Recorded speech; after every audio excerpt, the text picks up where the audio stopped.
जब हमारे लोग सरकार में नहीं होंगे तो आप ये बताइए हमारे लिए लोग लड़ेगा कौन? आज ही की एक रिपोर्ट है, इस देश में लगभग 13 IIM है और 13 IIM में आपके आदिवासियों की संख्या 0 है। पूरे देश का एक भी आदिवासी किसी भी IIM में प्रोफेसर नहीं है। इसलिए साथियों, इस साजिश को समझने की जरूरत है और इस साजिश को अगर हम लोग समझेंगे तो आने वाले दिनों में हम सब लोग बच पाएंगे। हमारे जो है धर्म कोड को छीना गया, आप सबको याद है कि नहीं याद है? बताइए, याद है ना? आजादी के पहले हमारा अपना धर्म था और हम तो वो लोग हैं जो इन धर्मों के इस देश में आने के पहले से रहते आए हैं। जब इस देश में कोई धर्म नहीं था, जब इस देश में कोई सरकार नहीं थी, जब इस देश में कुछ नहीं था, तब से हम लोग आए हैं। हम लोगों ने इस देश को बनाया, लेकिन आजादी के बाद एक षड्यंत्र के तहत सबसे पहला काम हुआ कि हमसे हमारी पहचान को छीन लिया गया। आज झारखंड के इस मैदान से एक बात यहां से कहने आए हैं कि हम अपनी पहचान को वापस लेने के लिए आए हैं, आदिवासी धर्म कोड की मांग करने के लिए यहां से आए हैं, अपनी लड़ाई को फिर से लड़ने के लिए यहां से आए हैं। साथियों, संविधान के साथ साथ हमारे पुरखे संविधान सभा के भीतर, चाहे जयपाल सिंह मुंडा हो, चाहे निकोलस रॉय हो जो असम से आते थे, देवेंद्र नाथ सामंत हो, पानीफास लाकड़ा हो, फूलवान शाह हो और रामप्रसाद पोटाई जी हो जो छत्तीसगढ़ से आते थे, उन सब ने मिलकर के हमें अनुसूची 5 दिलवाई थी। आपको याद है कि नहीं याद है? लेकिन क्या हुआ उस अनुसूची 5 का? आज जिस अनुसूची 5 के तहत हमारी जमीनों को बचाने का जिम्मा था, वो जमीनें आज हमसे लगातार छीनी जा रही है। संविधान सभा के भीतर जब जमीनों का बात आई थी, तब जयपाल सिंह मुंडा ने एक बात कही थी। उन्होंने कहा था कि आदिवासियों की जमीनों को जो है अनुच्छेद 13 के तहत मूल अधिकार में शामिल किया जाए, अन्यथा आने वाले दिनों में आदिवासियों को खत्म कर दिया जाएगा। वहां पर उनकी बात को नहीं सुना गया और उसका खामियाजा आज हम लोग यहां भुगत रहे हैं। साथियों, जिस लड़ाई को संविधान सभा के भीतर जयपाल सिंह मुंडा जी लड़ रहे थे, उसी लड़ाई को हम फिर से यहां से शुरू करने के लिए आए हैं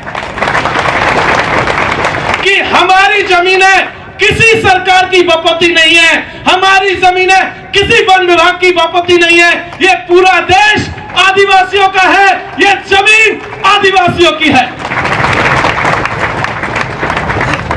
साथियों, इसके साथ साथ और कुछ चीजें हुई जो पिछले दिनों हुई। इसी जमीन को छीनने के लिए पिछले साल हमारे देश की सरकार 2 कानून लेकर के आई।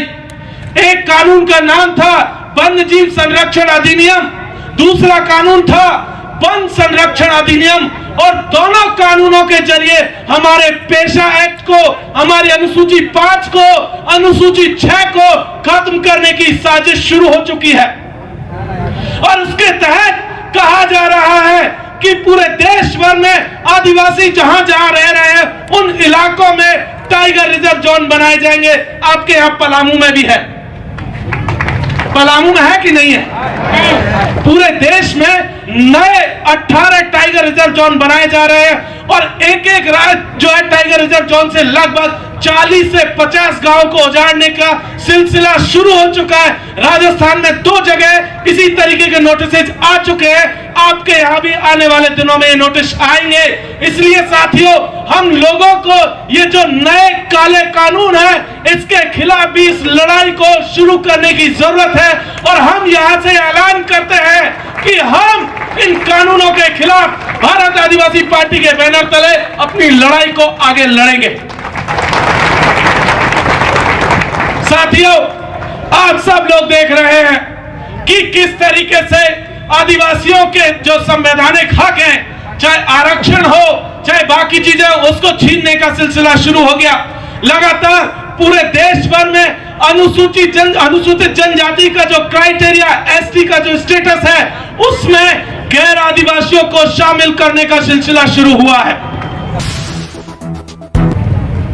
आप सभी को जोहार। साथियों, आज हम लोग शहीदों की धरती, आदिवासी पुरखों की भूमि को नमन करते हुए, मैं अपने पुरखों जो खरसावा में शहीद हुए उनको नमन करते हुए बाबा तिलका मांझी, जयपाल सिंह मुंडा, जतरा भगत, धरती आबा बिरसा मुंडा, सिद्धू कानू, नीलांबर पीतांबर, फूलो जानो, सिंगी दई, पद्मश्री रामदयाल मुंडा और उनके साथ साथ तमाम जो शहीद बॉनीफास लाकड़ा से लेकर के देवेंद्रनाथ सामंत से लेकर के तमाम वो शहीद जिन्होंने इस देश को बनाने में, आदिवासी समाज को बचाने के लिए और इस राज्य को बनाने के लिए अपनी कुर्बानियां दी हैं, उन सबको नमन करते हुए मैं यहां से जोहार पेश करता हूं। साथियों, हम लोग राजस्थान से चल करके, कई साथी गुजरात से आए हैं, कुछ साथी मध्य प्रदेश से हैं, बिहार से भी हैं, आप सब लोग झारखंड से हैं, कुछ साथी वेस्ट बंगाल से आए हैं, मैं दिल्ली से चल करके आया हूं। और एक ही बात हम लोग यहां पर आप सबसे कहने के लिए आए हैं कि जिस पार्टी के बैनर तले आज हम सब लोग एकजुट हुए हैं, उसका नाम है भारत आदिवासी पार्टी। पिछले 75 सालों में इस देश में हजारों पार्टियां बनी, उनमें बहुतों पार्टियां ऐसी थी जो आदिवासियों की भी थी। कुछ पार्टियां चली, कुछ नहीं चली, लेकिन उन सब के बीच में एक कमियां जरूर रही।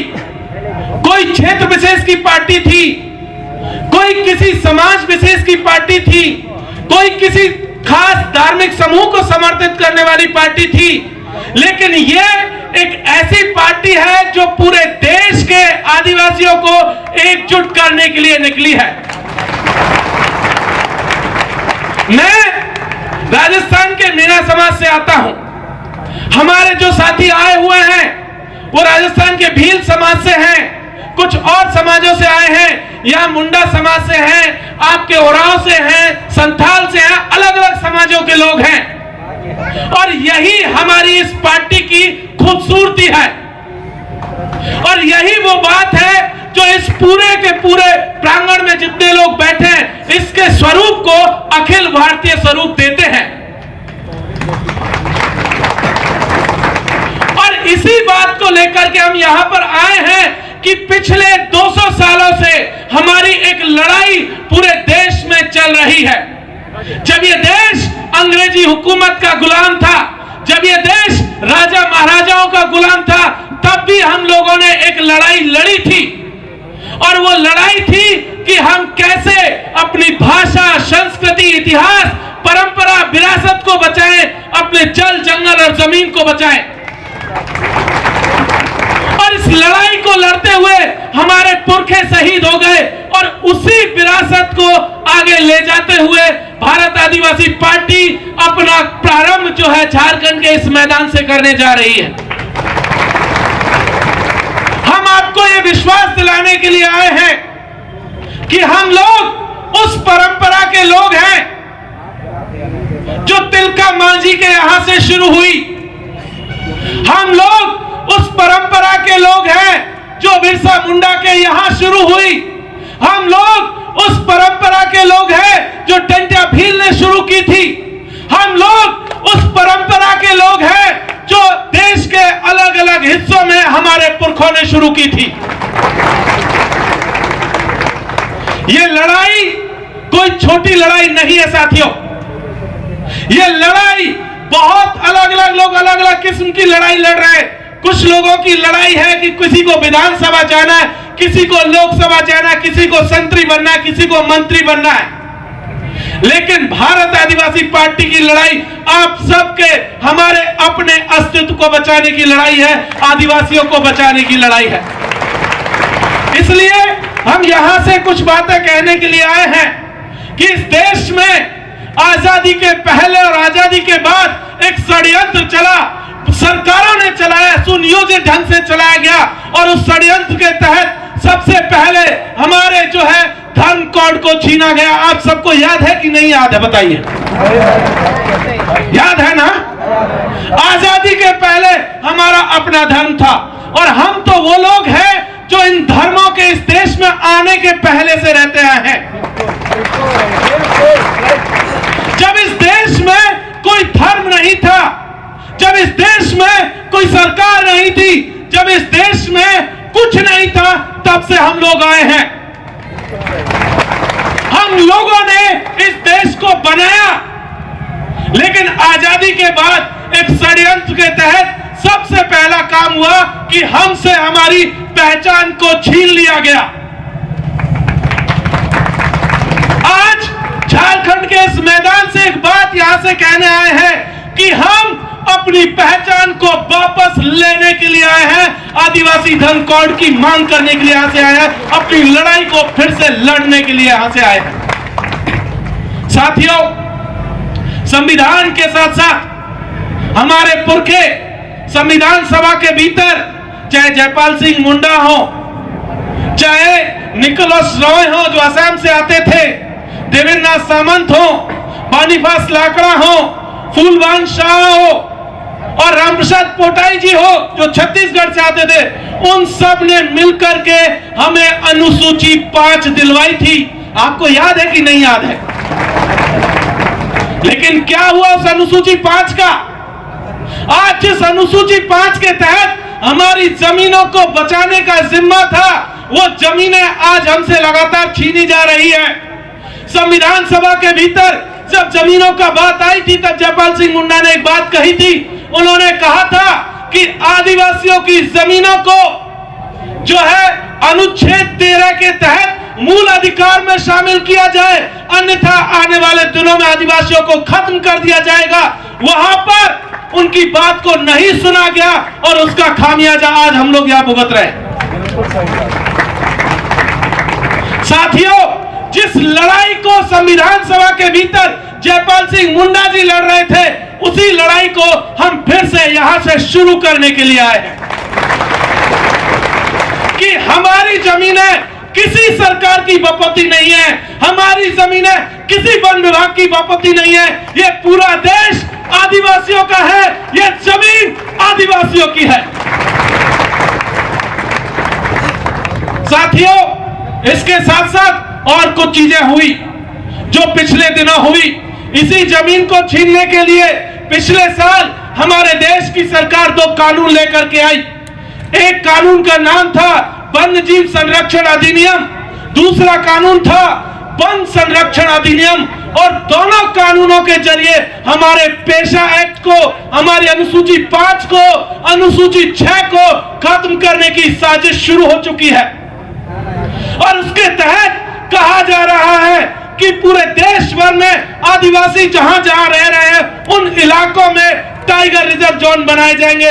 आपके यहां पलामू में भी है, पलामू में है कि नहीं है? पूरे देश में नए 18 टाइगर रिजर्व जोन बनाए जा रहे हैं, और एक एक राज्य जो है टाइगर रिजर्व जोन से लगभग 40 से 50 गांव को उजाड़ने का सिलसिला शुरू हो चुका है। राजस्थान में 2 जगह इसी तरीके के नोटिस आ चुके हैं। आपके यहां भी आने वाले दिनों में ये नोटिस आएंगे।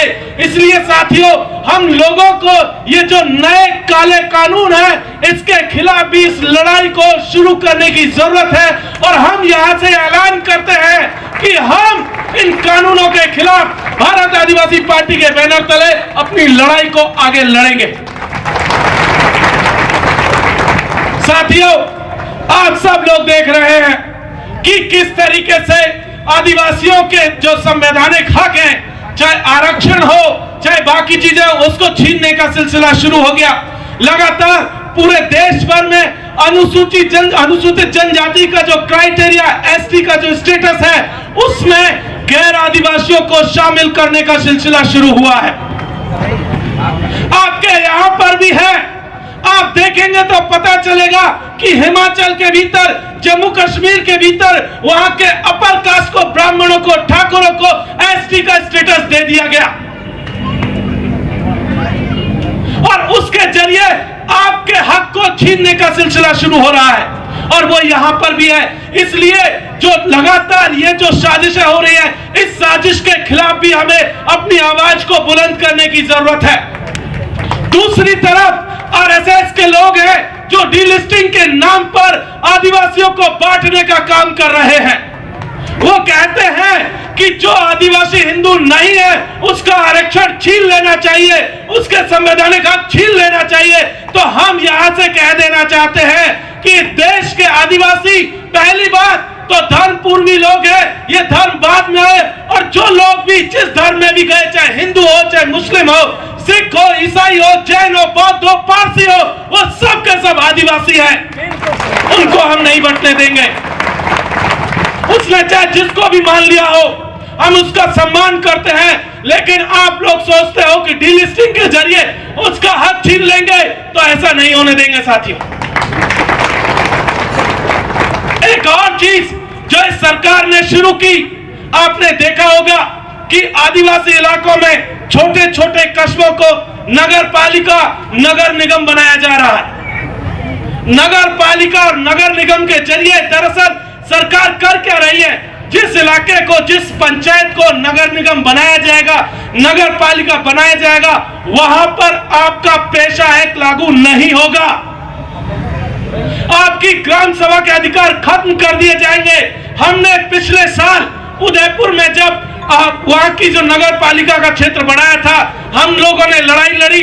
बबीता जी यहाँ पर मौजूद है। हम लोग कोर्ट में गए, उस लड़ाई को जीते और जो उन्होंने जो नोटिस निकाला था उसको वापस लेना पड़ा। इसलिए साथियों, इन साजिशों को समझने की भी हमें जरूरत है। एक तीसरी चीज, बहुत जरूरी चीज, 2006 में इस देश में फॉरेस्ट राइट एक्ट आया, जिसके तहत आदिवासियों को जमीन पर मालिकाना हक दिया गया, पट्टा दिया गया। लेकिन पता चला पिछले साल तक पूरे देश में मात्र 23 लाख आदिवासियों को जमीन पर आज तक पट्टा मिला है।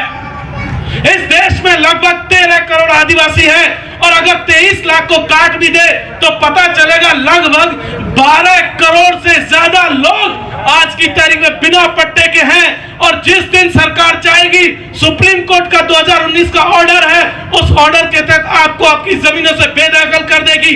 इसलिए साथियों, हम सबको एकजुट होने की जरूरत है, हमें अपने आप को बचाए जाने की जरूरत है। भारत आदिवासी पार्टी पूरे देश के आदिवासियों को एकजुट करने के लिए निकली है। जो लोग हमारे साथ आना चाहेंगे उनका स्वागत है और जो लोग अलग अलग झंडों तले लड़ रहे हैं उनसे भी कहना चाहेंगे कि आ जाइए, वक्त है, नहीं तो आने वाले दिनों में कोई नहीं बचेगा। एक एक करके इसी तरीके से मार दिए जाएंगे सबके सब, जैसे हमारे पुरखों को अलग अलग तरीके से मारा गया षड्यंत्रों में।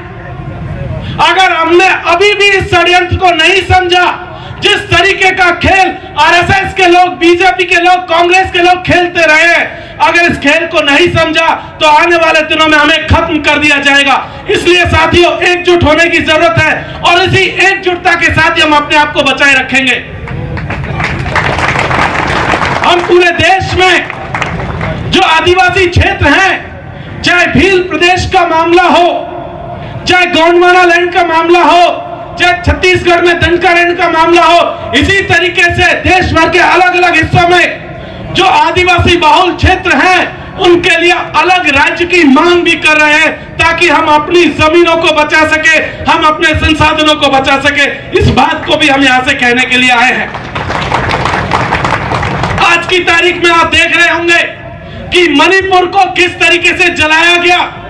आपने देखा होगा कि लद्दाख पिछले 1 साल से आंदोलन में है। वो लोग कह रहे हैं कि हमें एसटी का स्टेटस दिया जाए, अनुसूची 6 में शामिल किया जाए, लेकिन लद्दाख के साथ इतनी नाइंसाफी हुई कि उनका राज्य का दर्जा भी छीन लिया गया। आज हम लोग यहां से लद्दाख के लोगों को भी सॉलिडारिटी देते हैं, मणिपुर के आदिवासियों को भी सॉलिडारिटी देते हैं, और देश भर में जहां कहीं भी आदिवासी लड़ रहे हैं उन सबको भी सॉलिडारिटी देते हैं साथियों। और अंत में मैं अपने जो साथी हैं एक और चीज मैं कहकर के अपनी बात को खत्म करूंगा कि देश में आरक्षण के ऊपर भी लगातार कुठाराघात हो रहा है। आरक्षण की व्यवस्था से हम सब लोग परिचित हैं, जो साथी पढ़े लिखे वो सब जानते हैं कि आरक्षण का मतलब क्या है। लेकिन 2017 के बाद से हमारे देश की सरकार एक नया कानून लेकर के आई थी जिसका नाम था लैटरल एंट्री। अंग्रेजी में कहते हैं उसको, हिंदी में कहते हैं, अगर साधारण भाषा में समझे तो चोर दरवाजे से किसी को नौकरी दे देना। सरकार ने पिछले 5-6 सालों में सैकड़ों लोग सीधे के सीधे जो है सेक्रेटरी बना दिए। जहां एक आईएएस को आईपीएस को पहुंचने में 15 साल लगते हैं, वहां उन्होंने बिना किसी परीक्षा के, बिना किसी इंटरव्यू के उन्होंने सीधे उन्हें सेक्रेटरी बना दिया गया, जॉइंट सेक्रेटरी बना दिया गया, डायरेक्टर बना दिया गया। और उसके बाद से हुआ यह कि वहां पर एक भी आदिवासी आज की तारीख में नहीं है। जब हमारे लोग सरकार में नहीं होंगे तो आप ये बताइए हमारे लिए लोग लड़ेगा कौन? आज ही की एक रिपोर्ट है, इस देश में लगभग 13 आईआईएम है और 13 आईआईएम में आपके आदिवासियों की संख्या 0 है।